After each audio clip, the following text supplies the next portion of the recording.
What's going on, guys? It's TJ from 812 Recovery. It's been a long week. I had someone lined up for today, but God works in His own way. So later on, we'll have him. I've had a lot going on, so I missed you guys last week. I'm sorry about that. But today, I got an interviewee. It's a friend of mine. His name's Kevin.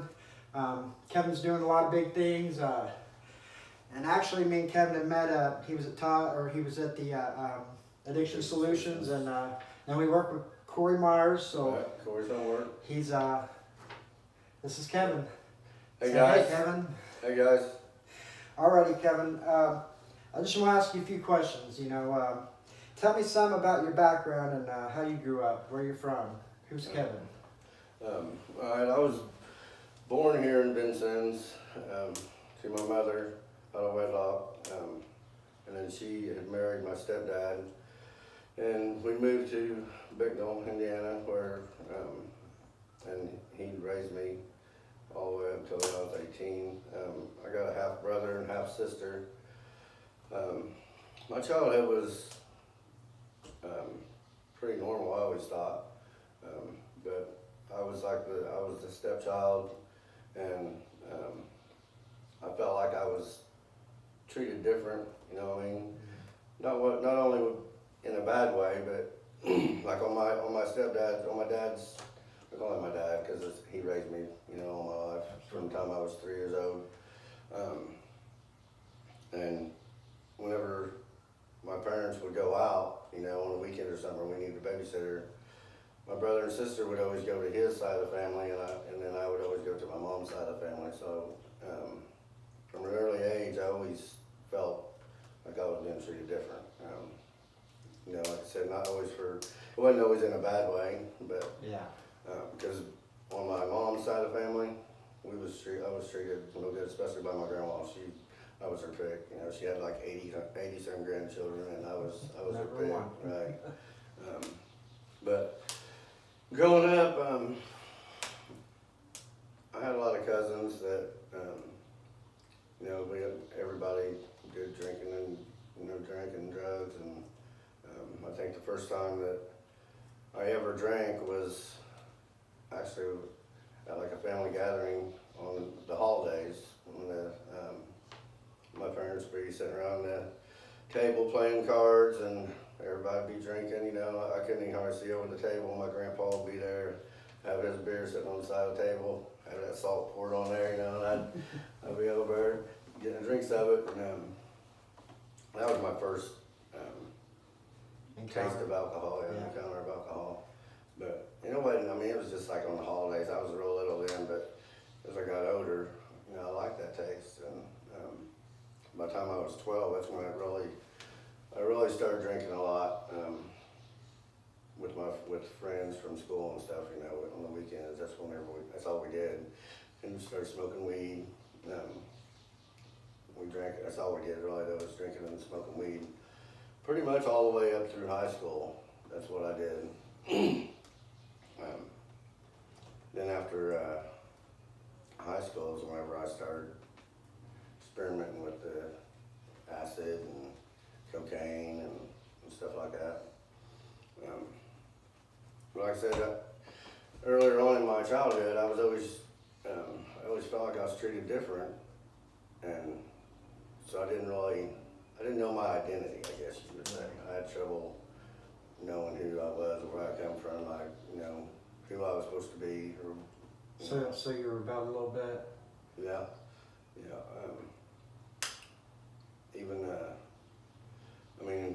I always got along with everybody, pretty much.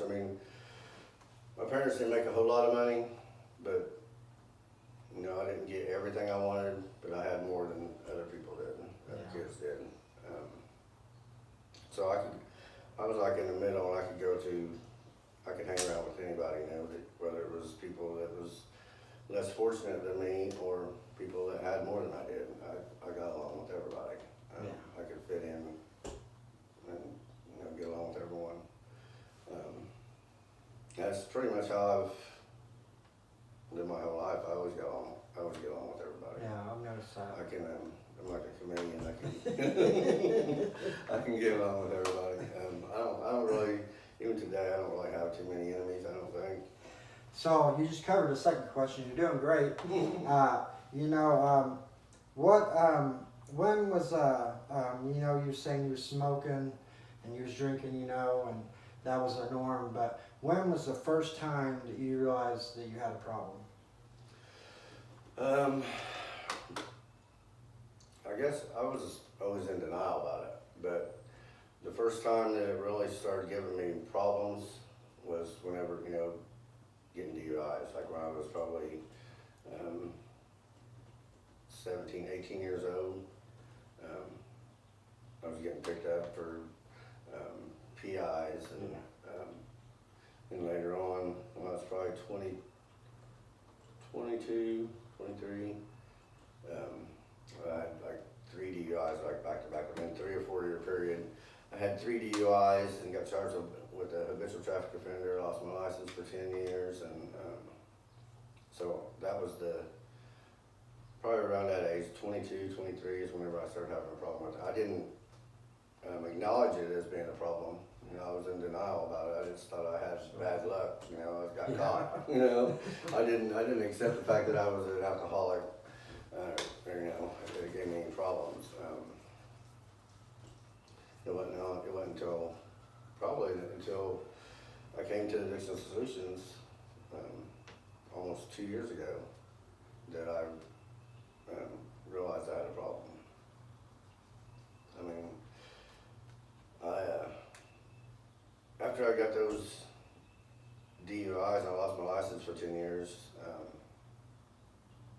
I met my ex-wife now that I got married, and she was my chauffeur. I didn't have to drive her, you know, I didn't get in any more trouble because I had a chauffeur to take me everywhere I needed to go. Not that I quit doing anything. I still drank and took pills and smoked weed, sold drugs, and I mean, I didn't think it was a problem. Yeah, all that time. So, what led you to finally say, man, this is not the life I want. It's getting old.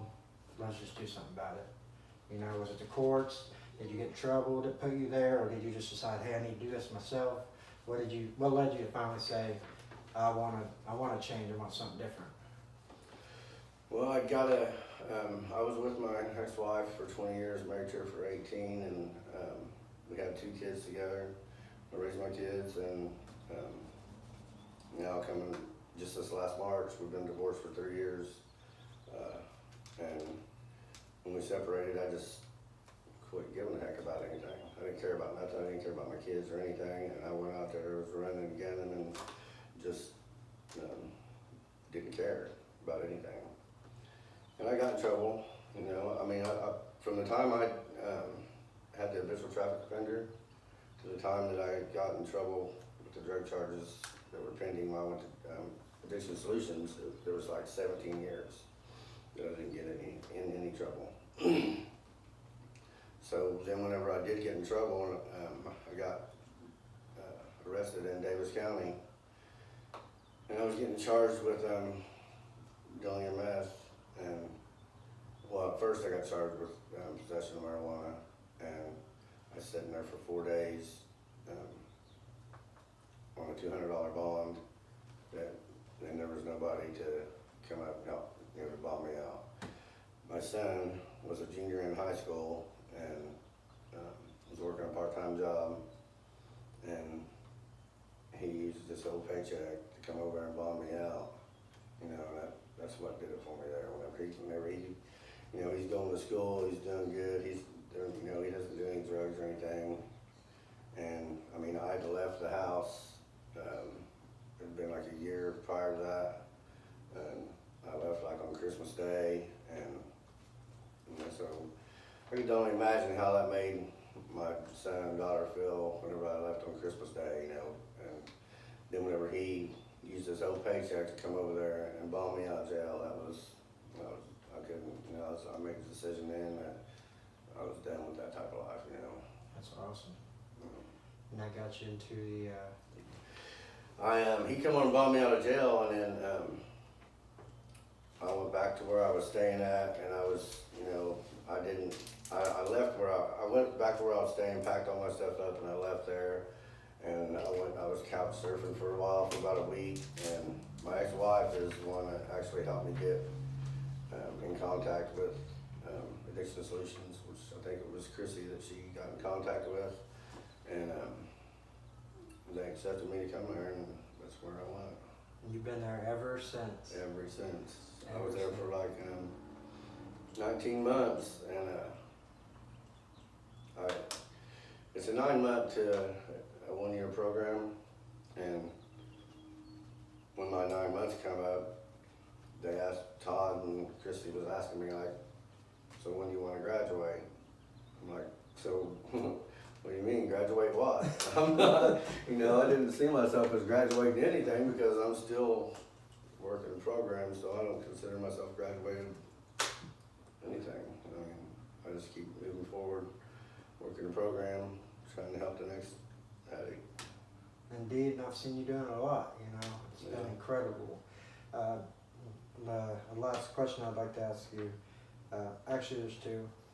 Since you got clean, what are some of your greatest accomplishments, man? I remember whenever you was living at the house and you didn't have a vehicle, you know, and tell the folks some of the great, what's happened with your family, what's happened in your life since you got clean, since you made that decision to say, hey, it's over with.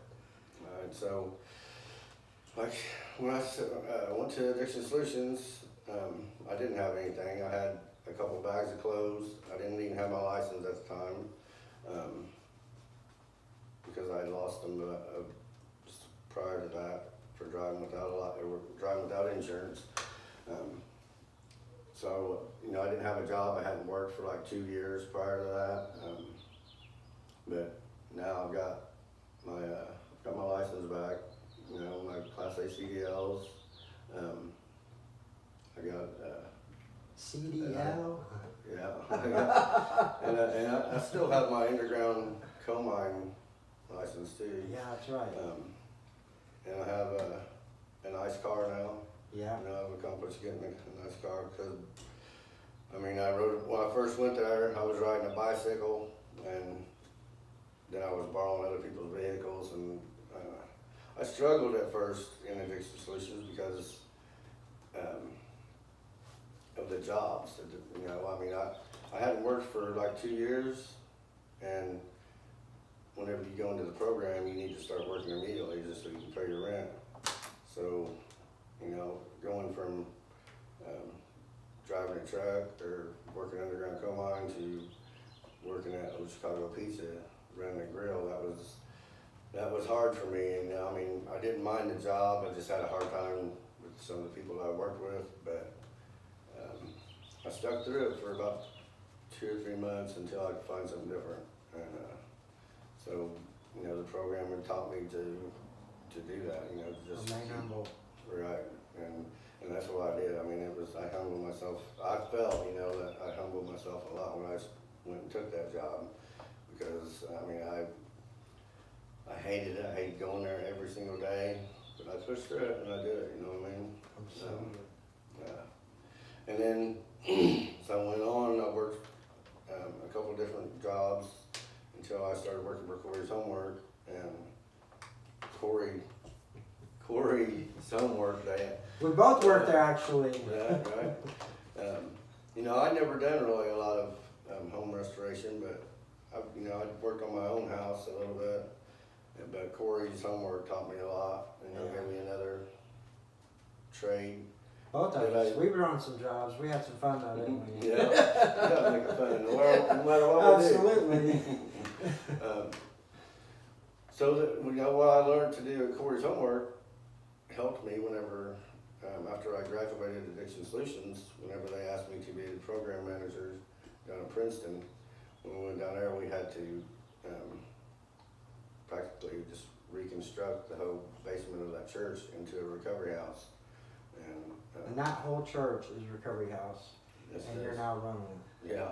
How incredible is that, guys? That is. I never would imagine I'd be. It blows my mind, you know. Me too. And I mean, keep on going. So, you know, we had to go down. We had to reconstructed. I mean, the house, there was a church that sat empty for like 2 years, and there was what had been water set in it, you know, so we had to take out, there was mold damage, we had to take all that out, clean all that mold, put new flooring down, paint it, completely paint it. And we had to build a kitchen, we had to build showers in there, because there was no kitchen there at all. There was no showers in there. We had to put a washer and dryer, hookups and stuff in there. We had to do all of it. And then, so after that, after we got it all finished, then it was time to fill it with furniture and stuff. You know, we didn't. Addiction Solutions is a non-profit organization. They don't have the money to buy furniture and bedding and, you know, everything that you need to run a recovery house. Mm-hmm. So Gibson County is just amazing with the support down there. I mean, everything down there has been donated from that community, from the furniture, the beds, the bedding, the hygiene, the food, everything. I mean, completely everything. It was kind of rough in the beginning because, you know, I was used to my recovery family here in Vincennes. In Vincennes, the recovery is like awesome. You know, this is where I built my foundation and everything.